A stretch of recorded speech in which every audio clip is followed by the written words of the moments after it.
autres, on vivait sur une ferme, assez éloignée de notre parenté, et mon père chantait beaucoup. Mon père aurait aimé ça, que j'ai appris beaucoup plus tard dans sa vie, qu'il aurait aimé faire une carrière de chanteur, puis je pense qu'il aurait été capable. Il a une très jolie voix.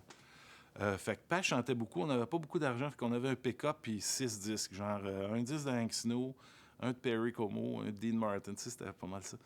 Puis un jour, en 72,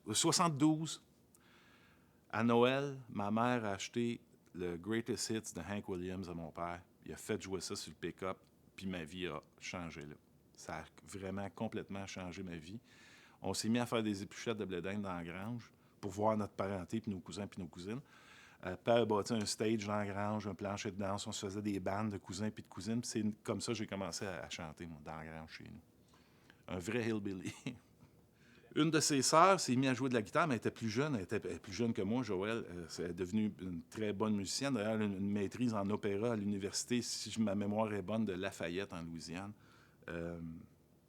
Mais il n'y avait pas de musicien comme tel. Non. Moi, j'avais reçu une guitare à Noël. Puis, tu sais, moi, je suis né avec une espèce de difformité au doigt. Fait que j'avais bien de la misère avec les accords. J'avais le livre Beatles Complete, dans lequel il y a tous les accords.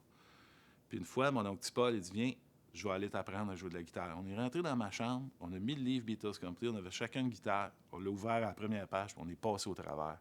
Puis quand mon oncle Paul est parti, j'étais capable de me débrouiller. C'est mon oncle Paul qui m'a appris.